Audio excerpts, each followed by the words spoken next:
Welcome to Wildland Awareness Training for the Structural Firefighter, Company, and Chief Officer.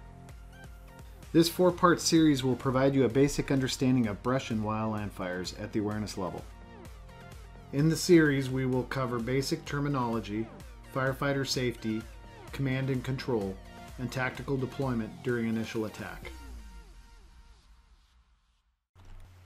This first video introduces the parts of a brush or wildfire. Describes how the environment is influenced by fuels, weather, and topography, and covers some basic wildfire terminology.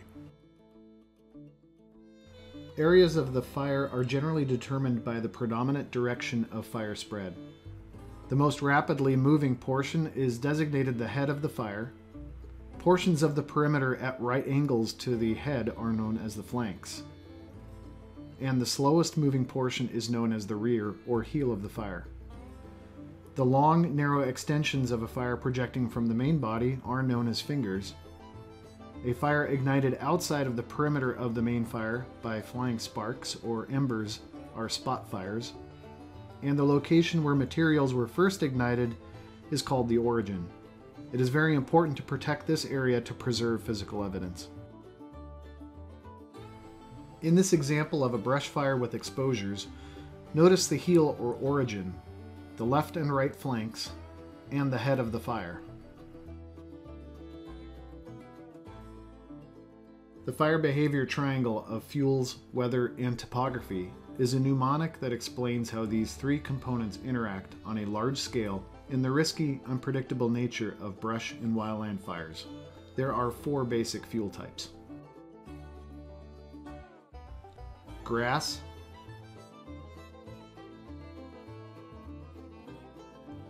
brush, timber,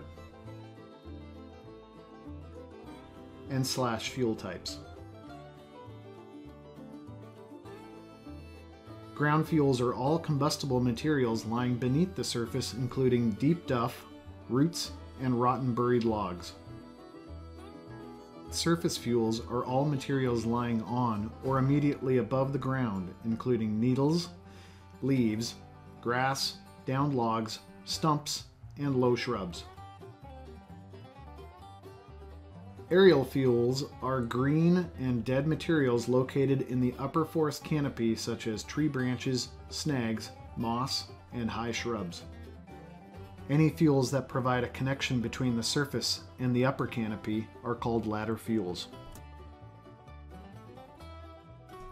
The aspects of weather that have the greatest influence on fire behavior are wind, humidity, temperature, and precipitation.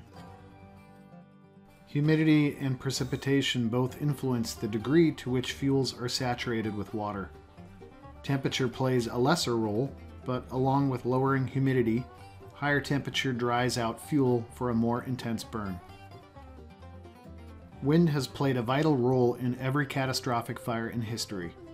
It is the most variable and least predictable.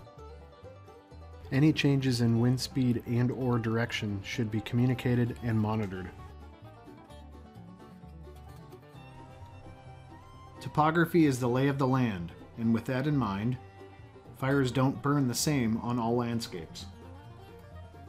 Fires burn much faster uphill because the rising heat from the fire dries out the fuels above it, priming them for easy and rapid combustion. Fire behavior is also greatly affected by the aspect or direction that the slope faces. Narrow, steep draws, chutes, or canyons will funnel products of combustion. These are dangerous areas to work in. Fire rates for spread can exponentially increase if a fire moves into a chimney, more so if slope and wind are aligned. Barriers are also topographic features and are any man-made or natural obstruction to the spread of fire. A road, driveway, water, or plowed field are examples of barriers.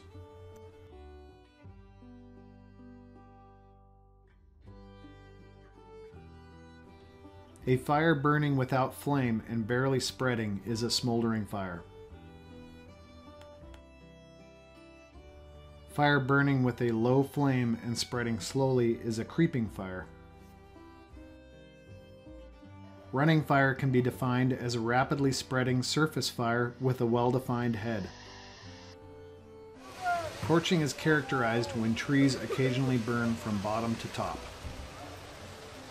Torching can happen with individual trees or small clusters of trees. Torching is frequently isolated and intermittent. This may be an indicator that fire behavior is increasing. Fire behavior producing sparks or embers that are carried by the wind, which start new fires beyond the main fire, is called spotting. This course just covered the basics of understanding brush and wildland fires, including terminology, parts of a fire, and how the wildfire environment is influenced by fuels, weather, and topography. Continue with part 2 of this 4-part series, which discusses firefighter safety on brush and wildfire incidents.